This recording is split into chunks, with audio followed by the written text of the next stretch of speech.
Daniel Perry, by now you've heard that name. He's he's a U.S. Marine veteran. I'm sorry. He's the U.S. Marine veteran who held what has been described, or who has been described as a homeless street artist named Jordan Neely in a chokehold that ended up being fatal on a New York subway train earlier this month.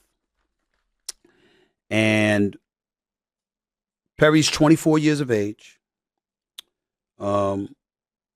After some hesitancy, after an investigation into the matter, he was arrested, surrendered to police, and indicted on second-degree manslaughter charges. He's 24 years of age. If you recall, he was on a subway train, and Jordan Neely came in there, took his shirt off, was very loud and what have you. He's a black man. Daniel Penny is white. And Jordan Neely was loud, took off his shirt, was talking about how he was hungry, he was frustrated, and more importantly, he didn't care if he died. And there were some people on the train who felt that he was a bit erratic, to say the least. It's not clear how endangered they felt, but it's safe to say that he, at the very least, made people uncomfortable. Before he knew it, the U.S. Marine veteran Daniel Perry came up behind him, put him in a chokehold, wrestling him to the ground. There were others who were helping him, but he was the lone individual who put Jordan Neely in the chokehold. Jordan Neely ultimately died. And as a result of that, there are people all over the place who are taking sides. We believe that the conviction should be for murder because that was intentional, said Neely family attorney Lennon Edwards this past Friday morning. At some point when people are screaming, "Let him go, you're going to kill him," he could have chosen to let him go, but he didn't. And what he did, and what did he think would happen if he didn't? He had to know he would die. He had to, said another Neely family attorney, Dante Mills, as Neely's father and aunt stood by. Mills later told CNN's Anderson Cooper the courts have to look at how reasonable Penny's actions were. Quote, when a lot of us think of self-defense, it's built in. You're defending yourself from something. That means you're not first to act. Jordan Neely never touched him. He never hit him. He never lunged in his direction. In fact, Daniel Perry came from behind him and put him in a chokehold. So is that reasonable? That's their side. Daniel Penny and his attorneys have another side. Quote, he risked his own life and safety for the good of his fellow passengers. The unfortunate result was the unintended and unforeseen death of Mr. Neely, Penny's attorney said in a statement on Thursday. Penny restrained Neely, 30 years of age, on a Manhattan subway after Neely began shouting he was hungry, thirsty, and had little to live for. He was pronounced dead at the hospital. His death was ruled a homicide, though the designation doesn't mean there was intent or culpability. A spokesperson for the New York City office of the chief medical examiner said earlier this week, noting at the time it was a matter for the criminal justice system to determine. Understand that's very, very important. Because when they say here, it doesn't designate, that designation doesn't mean intent or culpability. What they're saying is you may not have intended to do it. You may not be, quote unquote, culpable.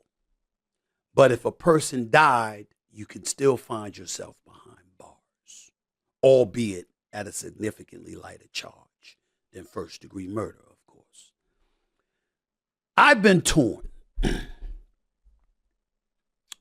because as a person that rode the subways every day for the first part of my life, I have to confess that certain erratic behavior on a subway train is far from surprising. That was years ago. Times have changed. And when you see people being harmed every day, particularly in the subways of New York City, when you see the violence that's disseminated over the airwaves throughout this country, when you see folks constantly encountering some sort of danger, it's hard to predict or to assume what is and what isn't. And the first order of business is to protect yourself. Deontay Wilder, former heavyweight champion of the world in the sport of boxing, recently got himself in trouble because he was carrying a weapon. And I believe it was in the state of California. And, you just can't do something like that. And I don't have the quote in front of me, but he basically said, man, better safe than sorry. That was all. That was my only intent. I'm trying to keep myself safe. Because every time we turn on the airwaves, no matter what network it is, we see some level of violence being exacted against innocent civilians across this country. Florida, Dallas, Texas, the list goes on and on. Every damn where you turn, the innocent amongst us are being victimized. And so if you are an individual, in this case, a Daniel Penny, and you are a Marine, it is plausible. Remember, to protect and serve, we talk about police officers, the Marines, the few, the proud, because they'll do things that most people won't do. I have military members in my family. They think about that first. They're not going to sit idly by if folks are in danger. And when you're a soldier, one would surmise there's a level of bravery that you have that kicks in that the average person doesn't have. So on that level, I can understand where Daniel Penny's coming from. The problem is, if you're skilled enough to know how to implement a chokehold, then one would surmise you're wise enough to know when you've restrained the individual enough that you can let go of the chokehold so you don't kill them. Especially if you had help on the train with you as you restrained him. Why was it necessary to keep him in that chokehold? You had help. You had him restrained. You could have let him go, turned him over, and held him down till the police came. Why didn't you?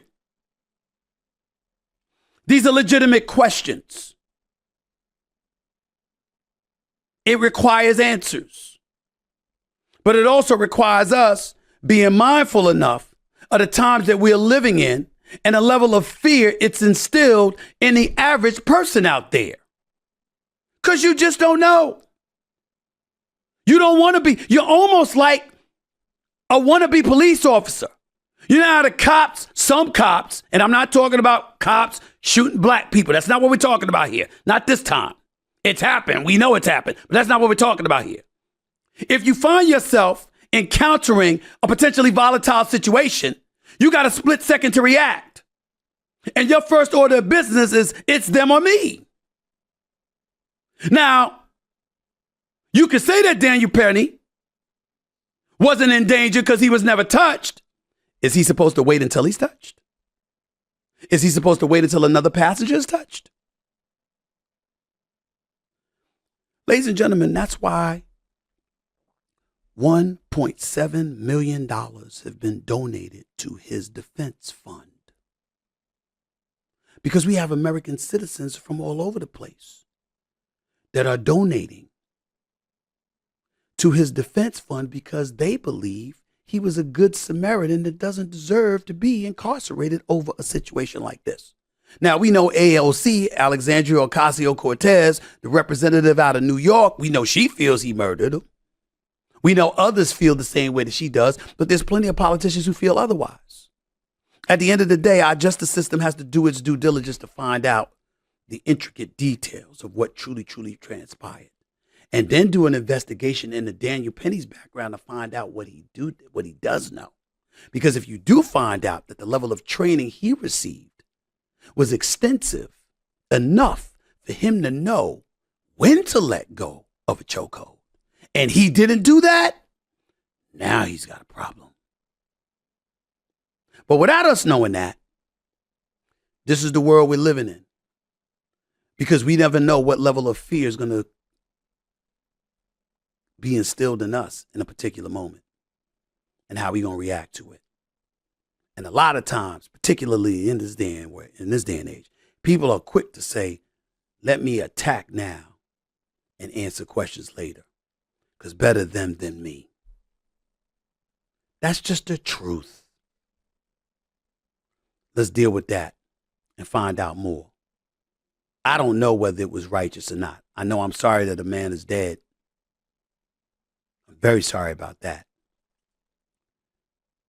And if Daniel Penny held on to this man's throat for 15 minutes, that is a different animal. But if we find out he held on to his throat for 2 or 3 minutes, and that's what killed him, and that's usually not something that would kill somebody, it's a different matter. We'll find out the details in the days and the weeks to come.